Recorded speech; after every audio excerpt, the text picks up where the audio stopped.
Welcome back to class, everyone, and today, we'll be going over the currencies of Eorzea and how they exactly came to be. For it's an actually rather interesting topic, if I do say so myself.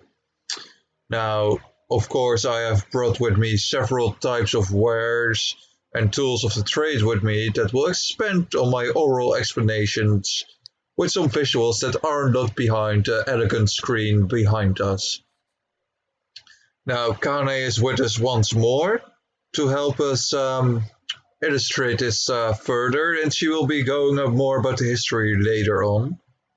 Now, does anyone know the city state which is the most famous for its merchants and way of the coin? Komori? This is a hard one. Wait, let me. Is it Bulldog? Ding ding ding, that is correct, my darling.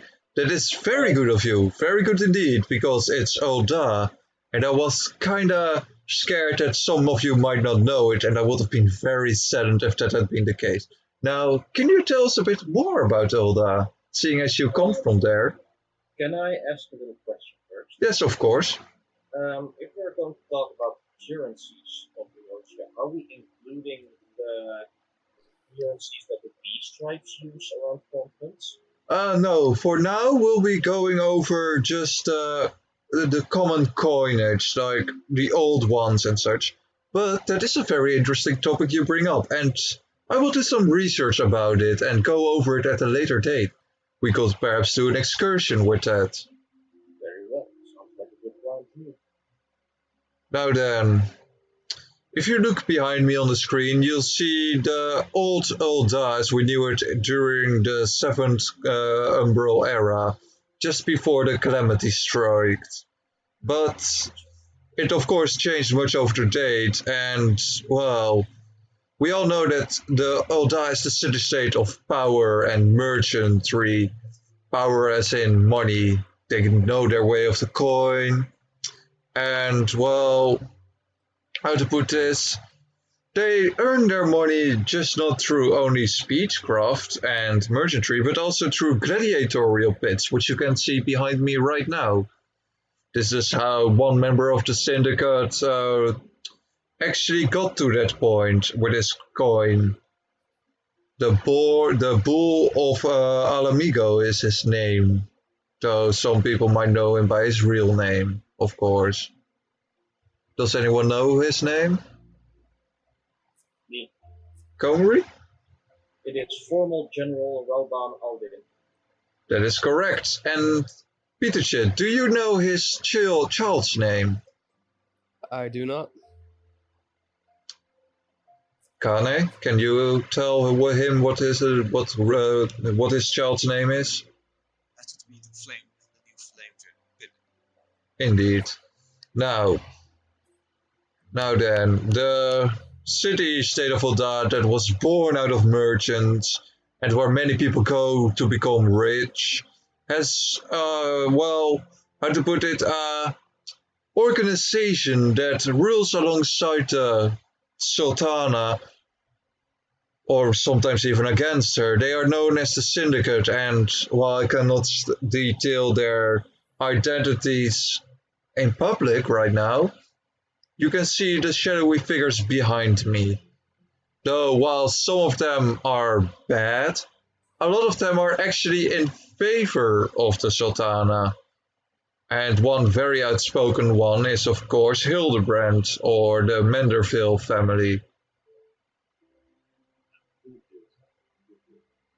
And well, now that that introductory lesson has ended, how about we go over the name of our coin of Eorzea? Does anyone know it? Peterche, do you know the name of our coin? The Gale. That is correct. And well, how about Kane? You tell us about the history of that coinage first, back in the Sixth Umbral Calamity, and what it affected. Well, the six calamity wiped away most of the civilizations of the time. They all had their own specific currency, but eventually, with their destruction, they became worthless. Usually less than the paper we wipe our asses with. Yeah. Actually, do any of you know which element the six-hour calamity was? Yes, water. Correct. So, six-hour calamity was a great flood which wiped away basically all of the civilizations on Eorzea. And it came specifically from two warring groups that we'll go over at a later day. That is a quite interesting tale. It's also a very long tale, so it's best we leave that for some. Yeah. In the immediate aftermath of the calamity, most people used primitive barter and trade system. For example, you have this important gem, this is worth a lot, and you need some food, so you trade it for a chicken or something, or a cow, and so on. Or a chocobo if you're really lucky. It's. Yeah, cool. Later, people started using the old currency of Mak and Amador, and they based their ores on the metal it was made of. Here you can see Mak and Amador in their prime. It's those cities where Muk was for people using void magic, and Amador for people using aetheryte magic or white magic, for that matter. Now, I suppose I can go on about when the guild actually formed, if you are alright with that, Kane. Well, I said if you were okay with it, if I continue further. Yes, I should go ahead. Oh, I didn't hear it correctly. Sorry. I just came out of Alamigo, and it was quite loud for some festivity. But yes. Did I miss another vegan festivity again? Yeah, there was a festivity. I promised to be there. Well, that's not my fault now, is it? Anyways, it was around this time that coins of Amdapur and Mak slowly dwindled away, but were still somewhat there, that the city-states began to flourish, and they took interest of their own currencies, the ones that quickly followed suit of Mak and Amdapur. Well, those were Shardian and Iskar. They were really thrilled of having their coins be unique and their own. However, due to limited contact between the nations and city-states, there just was no appeal for a universal coin just yet. That would only grow to fruition much later on. After all, the contact was hard and difficult to do during these flooded times. And so for many years, there were also many different coins that were spread around the world, and I have done my best to collect these along with their worth in gold ingots, which you can see on the table here. And I also collected several of the more primitive methods they chose. For example, they weighted it. They weighted it what it was worth in weight compared to the other, and then they decided on an amount. And we will go over the weights at a later date. But this went on for so long. These continues just continued to spread just until the aftermath of the Autumn War. And while some may know about the Autumn War, some may not, and therefore we will explain it at a much later date, as it's quite a hefty topic, and we just don't have time for that today. Now then, now that the Autumn War has ended, there became more diplomatic relations that were flourishing. The idea of a universal coin also began to flourish and so much more appealing to the many city-states of Eorzea. As such, many voices grew louder and louder. They chanted for the need and the desire of a universal coin. And finally, in the year 4077 of the 6th Astral Era, the 6 great city-states came together with their leaders to discuss this new universal coin.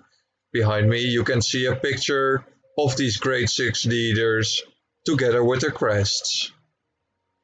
And such, they debated for a while, and this meeting just kept on, not for its own troubles nor debates, of course, but finally they agreed to shaping a universal coin to be used and spread all over the realms of Eorzea, which is the guild that we of course know today. But this guild has actually been used by another nation or empire in ancient times, and some of you might know it as the Elegant Empire.